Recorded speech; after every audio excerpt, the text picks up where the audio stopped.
कर्मण्येवाधिकारस्ते मा फलेषु कदाचन मा कर्मफलहेतुर्भूः मा ते सङ्गोऽस्त्वविकर्मणि।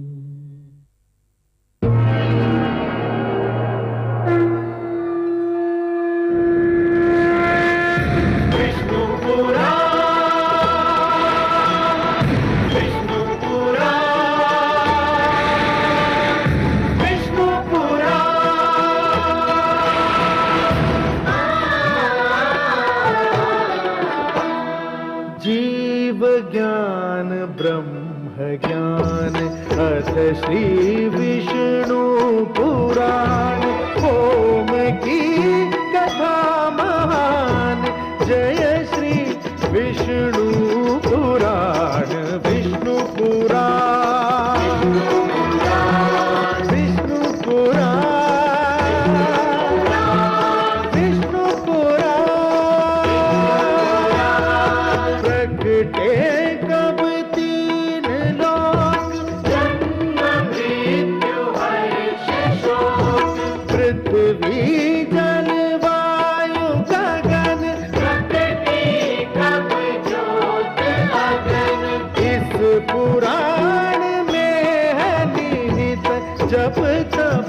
और योग ध्यान विष्णु पुराण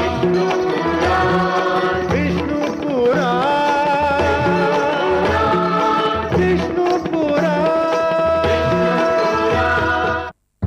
मैं मां हूं, धरती मां। सत्य के विरुद्ध षड्यंत्र रचकर कोई सत्य का अंत नहीं कर सकता। हार असत्य की ही होती है।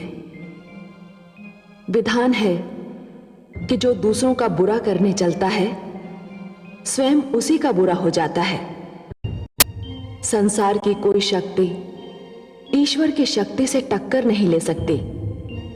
मैंने ये भी देखा और ये भी देखा कि ईश्वर पर अडिग विश्वास रखने वाला कितना उदार होता है कि अपना बुरा चाहने वालों को भी क्षमा कर सकता है। सिंहिका के कहने पर आह्लाद ने प्रहलाद को मारना चाहा, परंतु मृत्यु ने स्वयं आह्लाद को दबोच लिया।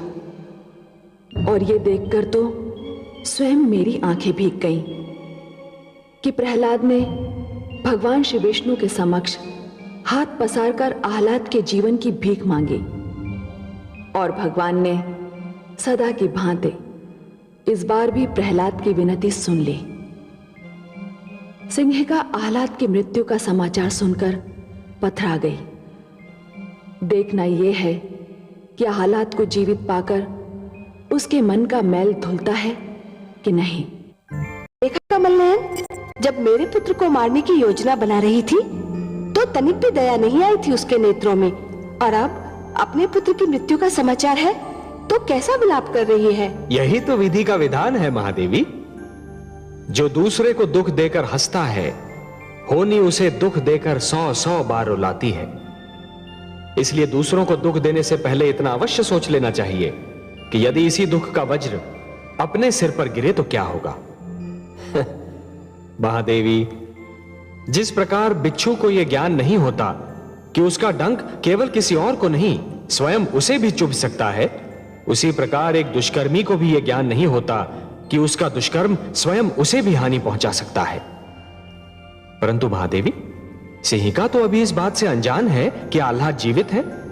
जान लेगी तो भी कौन सा प्यार उड़ेल देगी मेरे पुत्र पर। सुना नहीं आपने, अग्निदेव की सौगंध खाकर कह रही है कि मेरे पुत्र प्रहलाद को भस्म करके ही दम लेगी। कहने में क्या जाता है महादेवी, कहा तो उसने ये भी था कि सर्प कुंड के नाग प्रहलाद की मृत्यु का कारण बनेंगे, पर परिणाम क्या हुआ। परंतु हे कमलनयन, मेरी समझ में नहीं आता कि अग्निदेव को सिंहिका को ऐसा वरदान देने की क्या आवश्यकता थी। महादेवी, अग्निदेव तो यह भलीभांति जानते हैं कि भोले शंकर ने जो दैत्य गुरु शुक्राचार्य को वरदान दिया था उसका परिणाम क्या हुआ। अग्निदेव ये भी देख ही रहे होंगे कि आदि प्रजापति ब्रह्मा ने जो वरदान हिरण्यकशिपु को दिया उसका क्या परिणाम हो रहा है। यदि ये सब जानकर भी उन्होंने वरदान दिया है तो अवश्य ही कुछ सोच समझ कर ही दिया होगा ना। आप तो बस आगे का घटनाक्रम देखकर आनंद लीजिए।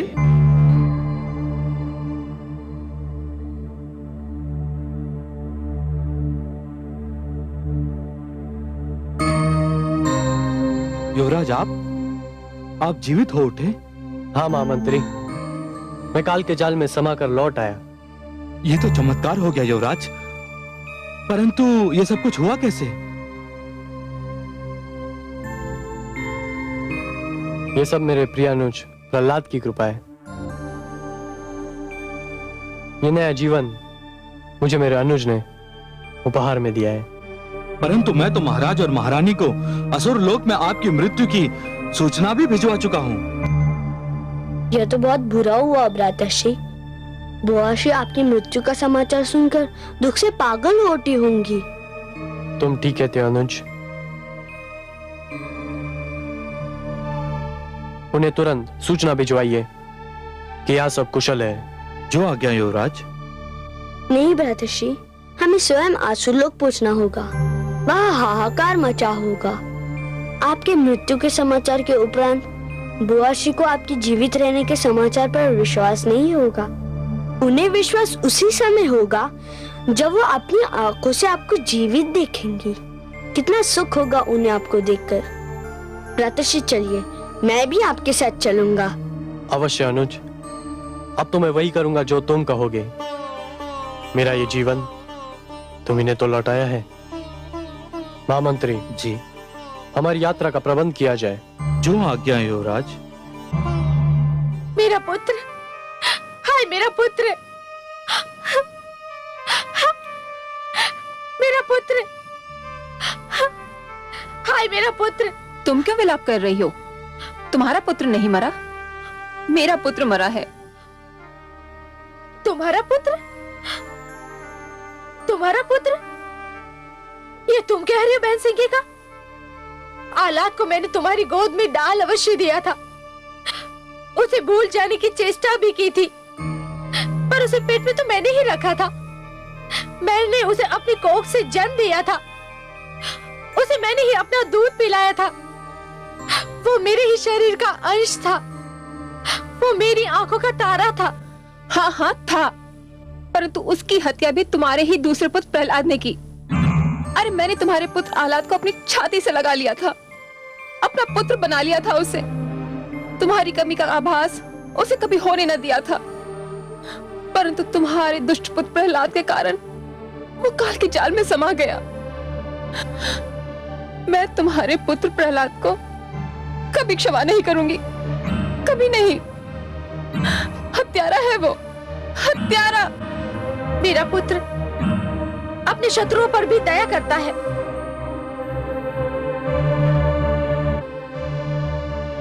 अपने बैरियों का भी आदर करता है। वह कैसे अपने भाई का हत्यारा हो सकता है? पर वो हत्यारा है महारानी, हत्यारा है वो। उसी ने आह्लाद की हत्या की है। हाँ हाँ, उसी ने आह्लाद की हत्या की है। मैं प्रहलाद का सर्वनाश कर दूंगी, मार डालूंगी मैं उसे। मैं उसके शरीर को जलाकर भस्म कर दूंगी। नहीं माते, माते इधर देखो, मैं जीवित हूँ। पुत्र, पुत्र,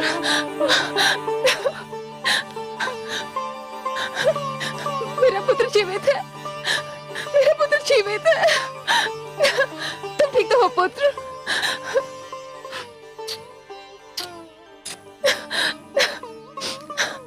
महाराज देखिए, मेरा पुत्र जीवित है, जीवित है मेरा पुत्र।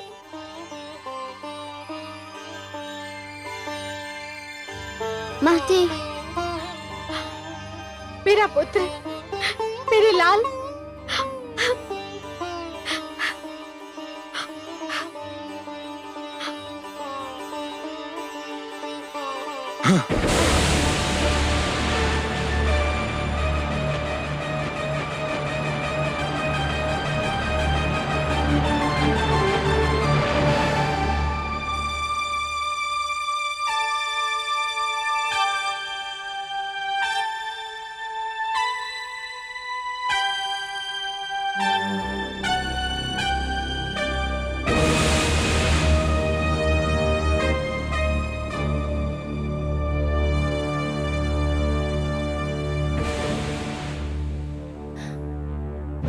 मुझसे दुष्ट? ये आप क्या कह रही है माताश्री? मेरे प्रिय अनुज प्रहलाद ने तो मुझे जीवन दान दिया है। मैं तो केवल आपको अपने जीवित रहने का समाचार भिजवा रहा था, पर अनुज प्रहलाद ने अनुरोध किया कि मैं स्वयं चलूं और एक माता अपने पुत्र को जीवित देख ले। आप इसे झिड़क रही हैं? यह तो पुरस्कार का अधिकारी है।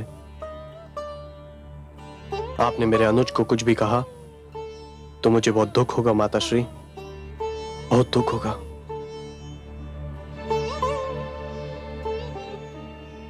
मुझसे भूल हो गई पुत्र। तुमने वास्तव में पुरस्कार योग्य कार्य किया है। तुम जो भी मुझसे मांगना चाहो मांग लो। भ्राताश्री को जीवन मिल गया, मेरे लिए यही सबसे बड़ा पुरस्कार है। यह कैसे संभव है पुत्र? मेरे पुत्र आह्लाद ने मुझसे कहा है तो मुझे तुम्हें कोई ना कोई पुरस्कार तो देना ही होगा ना। तुम स्वयं अपनी इच्छा से कुछ मांग लो तो मुझे भी हर्ष होगा और आह्लाद को भी प्रसन्नता होगी। अब संकोच न करो पुत्र, जो जी में आए वो मुझसे मांग लो। यदि आपकी यही इच्छा है तो मुझे अपना वह चमत्कार दिखा दीजिए जिसके चारों ओर चर्चा है। अग्निदेव ने आपको जो वरदान दिया है, मैं अपनी आंखों से उसका प्रदर्शन देखना चाहता हूँ। कितनी सुंदर बातें करते हो तुम पुत्र। तुम वास्तव में बहुत ही भले और भोले बालक हो। तुम मुझसे कुछ भी मांग सकते थे, परंतु तुम्हारे मन में किसी भी वस्तु का लोभ नहीं। कितनी सुंदर इच्छा व्यक्त की है तुमने। मुझे बहुत प्रसन्नता हुई पुत्र। मैं अवश्य ही तुम्हें अपने वरदान का प्रदर्शन दिखाऊंगी। कब? मैं बहुत व्याकुल हूँ देखने के लिए। पुत्र, मदनोत्सव सिर पर खड़ा है। उस दिन सारे असुरलोक में हर्षोल्लास होता है। समस्त नर नारी नृत्य करते हैं, मदिरा जल की भांति बहती है, सब रंग खेलते हैं और एक साथ भोजन करते हैं। बस उसी दिन मैं तुम्हें अपना चमत्कार दिखाऊंगी। मैं तुम्हें उस दिन एक और चमत्कार भी दिखाऊंगी। क्या बुआ श्री? उस दिन एक ऐसा अनुपम दृश्य दिखाई देगा जिसे संसार कभी भुला ना पाएगा। उस दिन का वही विशेष आकर्षण भी होगा। मदनोत्सव की रात्रि मैं तुम्हें साथ लेकर अग्नि में प्रवेश करूंगी।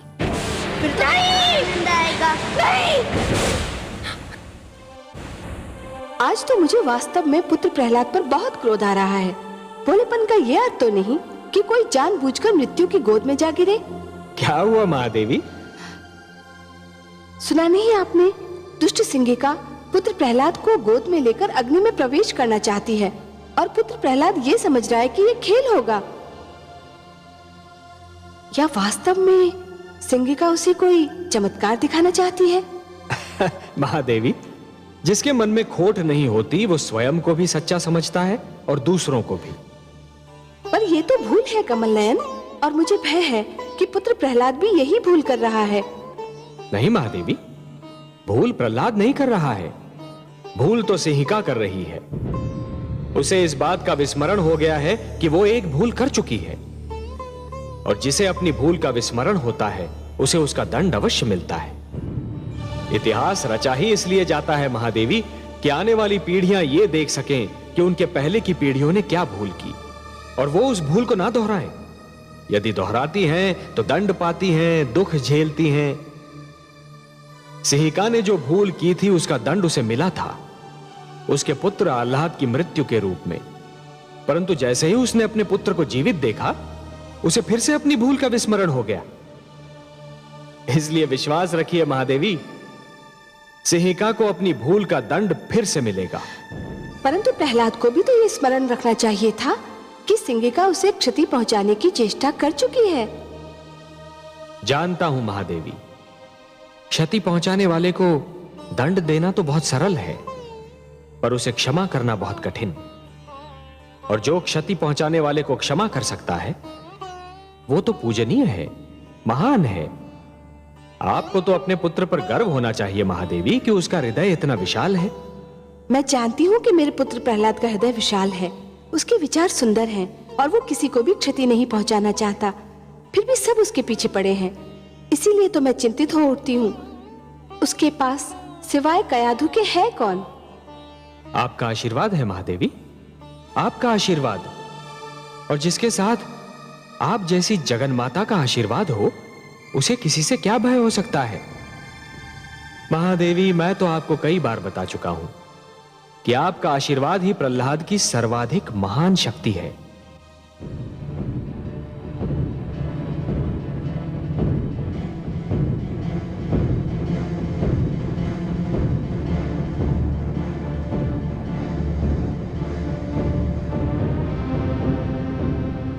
असुर लोग वासियों सावधान, सुनो सुनो, ध्यान से सुनो। भगवान हिरण्यकशिपु ने घोषणा की है कि इस बार भी मदनोत्सव हर बार की भांति बहुत धूमधाम से मनाया जाएगा। भगवान हिरण्यकशिपु सदैव की भांति अपनी समस्त प्रजा के लिए मांस, मदिरा, नृत्यादि की व्यवस्था करेंगे, परंतु इस बार मदनोत्सव का विशेष आकर्षण होगा भगवान की छोटी बहन कामरूप देश की महारानी सिंघिका की ओर से उन्हें अग्निदेव के दिए हुए वरदान का महान प्रदर्शन। महारानी सिंघिका राजकुमार प्रहलाद को लेकर अग्नि में प्रवेश करेंगी। सारे असुर समुदाय का इस उत्सव में स्वागत है। आहा, ये तो चमत्कार होगा। इस बार मदनोत्सव का आनंद ही कुछ और होगा।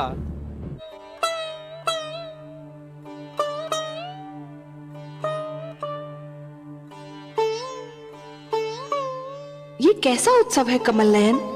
मांस, मदिरा, हुड़दंग, क्या इसे उत्सव कहते हैं? नहीं महादेवी, इसे उत्सव नहीं, आप असुर संस्कृति के असभ्य प्रदर्शन का नाम दीजिए। उत्सव तो नाम है आनंद की पवित्र भावना का। उत्सव नाम है ऋतुओं के आगमन का। जब प्यासी धरती पर वर्षा की पहली फुहार गिरती है और माटी से सौंधी सौंधी सुगंध उमड़ती है, तब उत्सव मनाया जाता है कि अब धरती की प्यास मिटी, अब खेती लहराएगी, हरियाली नाच उठेगी। जब माथे पर पसीने की नन्ही नन्ही बूंदें फूटती हैं, तब उत्सव मनाया जाता है कि शरीर को कपकपाने वाली शरद ऋतु से पीछा छूटा। जब धूप भली लगने लगती है और समीर का झोंका मन में आह्लाद निर्माण करता है, तब उत्सव मनाया जाता है महादेवी कि झुलसाने वाली ग्रीष्म ऋतु का अंत हो गया। यही तो मैं भी कहती हूँ कमल नयन, उत्सव वो है जो आत्मा को शांति दे, जो सारे नगर का जीवन अस्त व्यस्त कर दे, जिसमें मदिरा पीकर सब अपनी सुध-बुध खो बैठे। वो उत्सव नहीं, कोरा हुड़दंग है। परंतु मुझे सिंघिका की चालों से चिंता हो रही है। वो मेरे पुत्र को लेकर अग्नि में प्रवेश करना चाहती है। मैं जानती हूँ कि उसके मन में क्या है, परंतु आपके पुत्र के चेहरे पर तो कोई चिंता दिखाई नहीं पड़ती। उसने तो अपनी सारी चिंताएं आप पर छोड़ दी हैं। तो आप भी अपनी सारी चिंताएं मुझ पर छोड़ दीजिए ना महादेवी।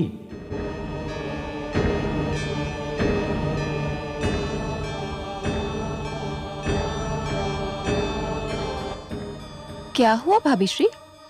मुझे बहुत चिंता हो रही है सिंघिका। किस बात की चिंता? तुम मेरे पुत्र को लेकर अग्नि में प्रवेश करोगी? तो क्या हुआ, मैं तो अग्नि में पहले भी प्रवेश कर चुकी हूँ और आप देख चुकी हैं कि अग्नि की लपटें मेरे शरीर को छू भी न सकी। तुम्हारी बात और है। अग्निदेव ने तुम्हें वरदान दिया है, फिर तब तुमने अकेले ही अग्नि में प्रवेश किया था। इस बार मेरा पुत्र प्रहलाद भी तुम्हारे साथ होगा। तो क्या हुआ? अग्निदेव ने तुम्हें वरदान दिया है, मेरे पुत्र को तो नहीं। अरे भाभी श्री, जब अग्नि मुझे नहीं छू सकेगी तो जो मेरे साथ होगा उसे कैसे छू सकेगी? उसे कुछ नहीं होगा। तुम अकारण ही चिंता कर रही हो। तुमसे अधिक साहसी तो तुम्हारा पुत्र है, उसे तो कोई चिंता नहीं। वह तो बड़ी व्याकुलता से उस घड़ी की प्रतीक्षा कर रहा है जब मैं उसे लेकर अग्नि में प्रवेश करूंगी। वो तो बच्चा है, वो बेचारा क्या जाने। वो उत्सुक है कि जो अवसर मृत्यु के पश्चात आता है उसे जीते जी देखने को मिल जाएगा। तुम उसकी चिंता छोड़ दो और जो होगा स्वयं अपनी आंखों से देख लेना। नहीं, मैं नहीं देख सकूंगी। अपने पुत्र को अग्नि में प्रवेश करते हुए देखना मेरे वश की बात नहीं। मैं वहां नहीं आऊंगी। तुम्हारी इच्छा। अच्छा, मुझे तैयारी करनी है, मैं चलती हूँ।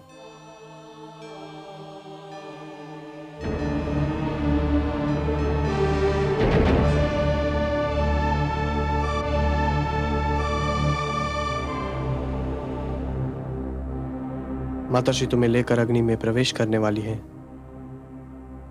मैं तो एक एक पल गिन रहा हूँ। शीघ्र आए वो घड़ी जब मैं वो चमत्कार देख सकूं। यदि तुम्हें कुछ हो गया तो? बुआ कहती है मुझे कुछ नहीं होगा, मैं उनकी रक्षा में रहूंगा। और तुम्हें विश्वास है कि ऐसा ही होगा? हाँ, अग्निदेव का वरदान है उन्हें। पर तुम्हें तो नहीं है। तुम्हें कोई चिंता नहीं? मैं तो इतना जानता हूँ कि वही होगा जो मेरे विष्णु की इच्छा है, फिर मैं चिंता क्यों करूं? इतना विश्वास है तुम्हें अपने विष्णु पर? इससे भी अधिक। क्या उन्होंने तुम्हें कोई शक्ति प्रदान की है? उन पर अटूट विश्वास ही तो मेरी शक्ति है। जो भी तुम्हारे विष्णु पर अटूट विश्वास रखेगा, क्या उसे शक्ति प्राप्त होगी? अवश्य भ्रातृश्री, संसार में तो सारा खेल विश्वास ही का है। विश्वास ही तो शक्ति देता है। मुझे भी दे सकता है? हाँ हाँ, तुम्हें भी दे सकता है। यदि ऐसा है तो मुझे भी अपने विष्णु पर विश्वास करना सिखाओ।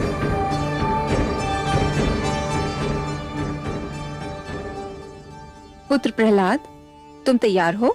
हाँ बुआ श्री, मैं कब से तैयार खड़ा हूँ। चलिए। चलो पुत्र। किंतु तुम्हारी माताश्री तो आ ही नहीं रही। क्यों? उन्हें भय लग रहा है। भय? किस बात का भय? उन्हें अग्निदेव के वरदान पर विश्वास नहीं है? मैंने भी उनसे यही कहा, किंतु उनका ये भय दूर ही नहीं हो रहा। मैं उनके पास जाऊंगा, मैं उन्हें लेकर ही आऊंगा। हमारी बात बीच में रह गई भ्रातृश्री। मैं उस शक्ति के विषय में इस प्रदर्शनी के बाद ही बताऊंगा। अच्छा अनुज,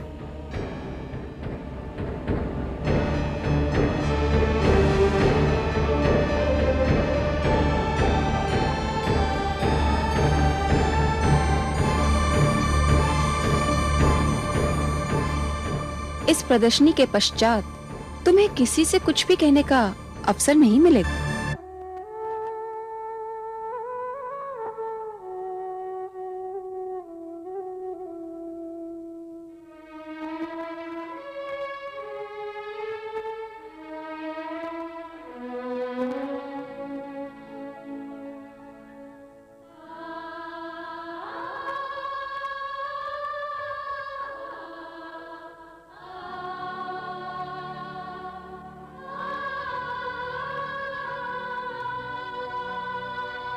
माते, माते,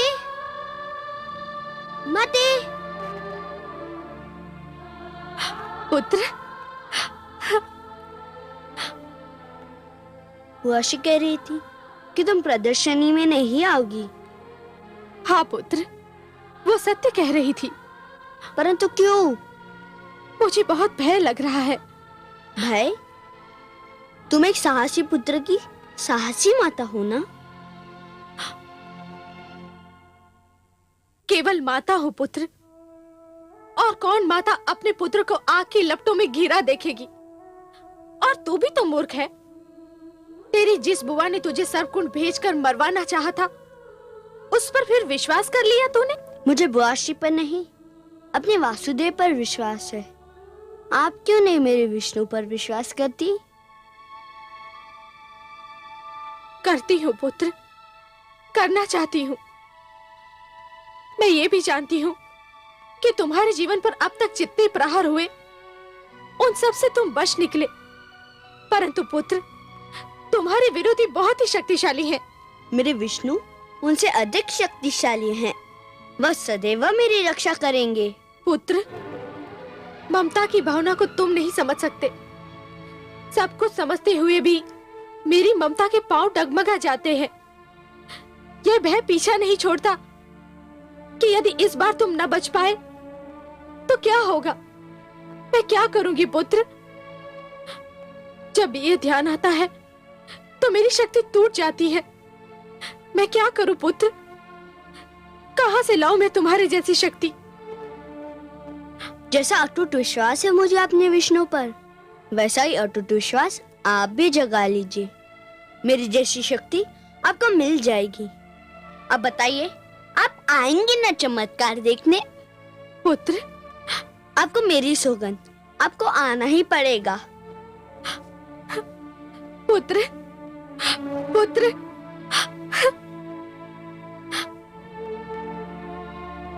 घातक, अत्यंत घातक।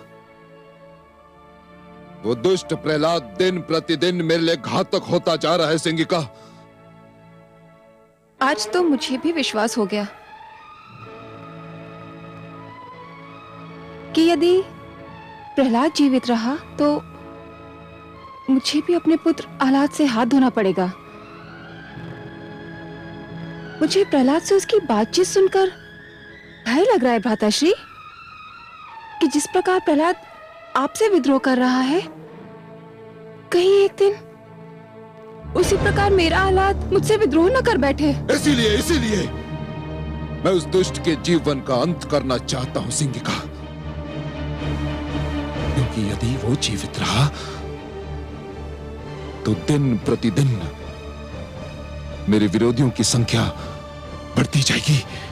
और जो हमारे विरोधी होंगे वे हमारे भ्रातर्षि हिरण्याक्ष के हत्यारे विष्णु के प्रशंसक हो जाएंगे। मुझे तो यह भी आशंका हो रही है भ्रातर्षि कि कहीं प्रहलाद मेरे पुत्र आह्लाद को विष्णु के प्रेम जाल में फांस न ले। भ्रातर्षि, मैं तो यही देखकर सेहर उठी थी कि मेरा पुत्र प्रहलाद की बातों से प्रभावित हो रहा है। जानता हूं बहन, भली भांति जानता हूं। उस दुष्ट की वाणी बहुत सुंदर है। वो अपनी मीठी मीठी बातों से किसी को भी बहका सकता है। इसीलिए उसका अंत आवश्यक है। इसीलिए उसका अंत अत्यंत आवश्यक है। मैं आपसे सहमत हूं भ्राताश्री। विश्वास कीजिए, अग्नि के इस खेल से वो जीवित बाहर नहीं आएगा। मेरी शुभकामनाएं तुम्हारे साथ है सिंगिका, किंतु यदि वो जीवित रहा तो मेरा जीवन संकट में पड़ जाएगा। ऐसा नहीं होगा भ्राताश्री, मैं ऐसा होने नहीं दूंगी।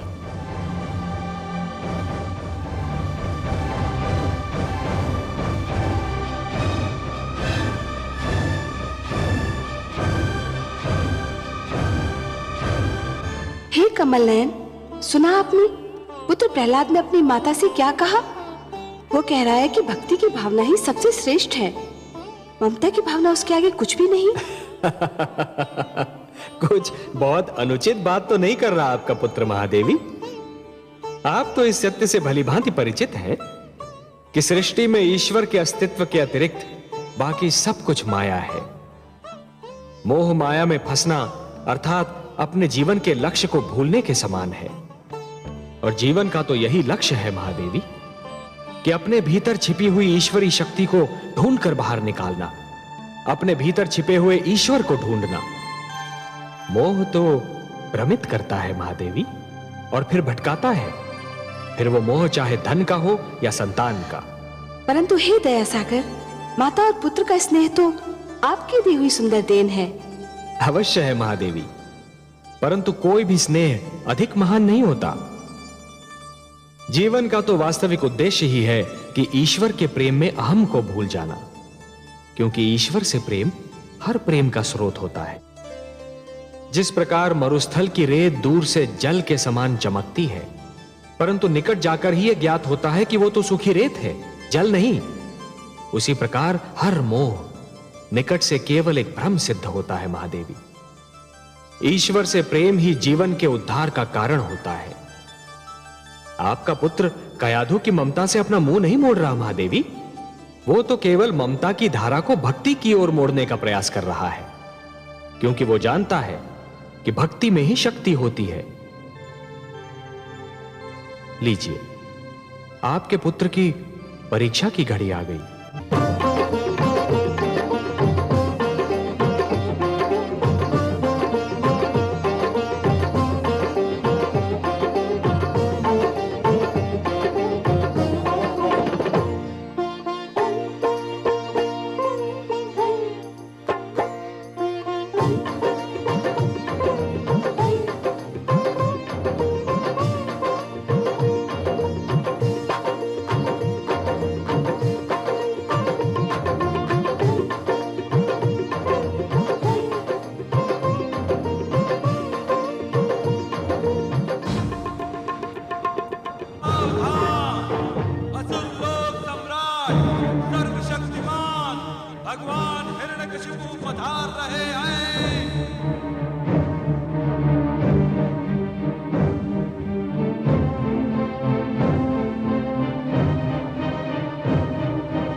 महारानी सिंगिका पधार रही है।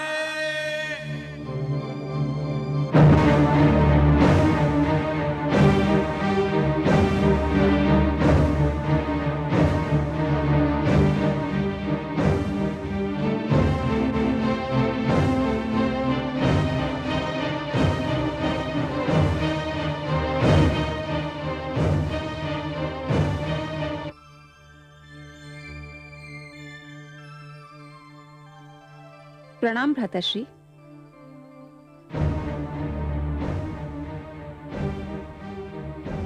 कहाँ है वो दुष्ट, मेरा बैरी, मेरा विरोधी? भाभी श्री को लेने गया है। वह इस उत्सव में आना ही नहीं चाहती थी, परंतु प्रहलाद चाहता है कि उसकी माता भी इस अनुपम दृश्य को देखे। अभी उन्हें लेकर आता ही होगा। सिंगिका, उसकी मृत्यु अत्यंत आवश्यक है, अत्यंत आवश्यक। इस बार वो बचना नहीं चाहिए। नहीं बचेगा भ्राताश्री। आज आप अग्नि की लपटों का अद्भुत खेल देखेंगे। वही अग्नि जो मेरे शरीर को छू भी ना पाएगी। देखते ही देखते उसकी लपलपाती जीभ प्रहलाद के शरीर को चाट जाएगी।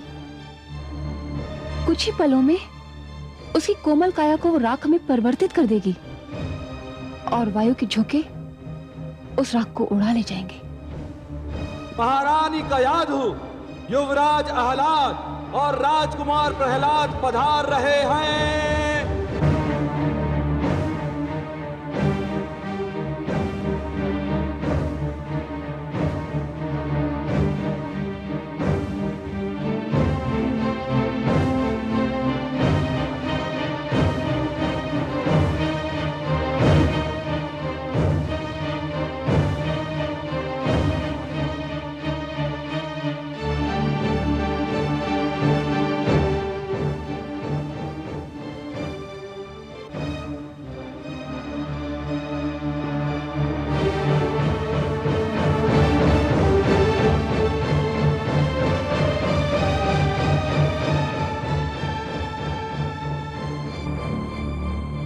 माते, मैं आपके चरण छूकर संसार के मातृत्व के चरण छू रहा हूँ। संसार की सारी माताएं पूज्य है, मुझे आशीर्वाद दीजिए माते। आयुष्मान भव पुत्र, आयुष्मान भव। चिरंजीवी भव पुत्र। चलो पुत्र।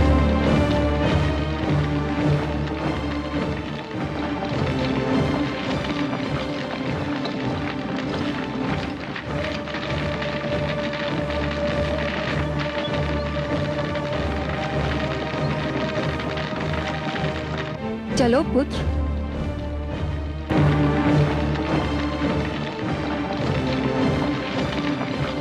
वो घड़ी आ ही गई पुत्र, जिसकी तुम बड़ी उत्सुकता से प्रतीक्षा कर रहे थे। मेरे भी जीवन की अनमोल घड़ी, तुम्हारे जीवन की अद्भुत घड़ी पुत्र। जो भी इस चमत्कार को देखेगा भूल नहीं पाएगा, और जो भी इस चमत्कार की चर्चा सुनेगा सिहर उठेगा। रहते महाप्रलय तक आज की इस प्रदर्शनी की चर्चा रहेगी। चलो पुत्र।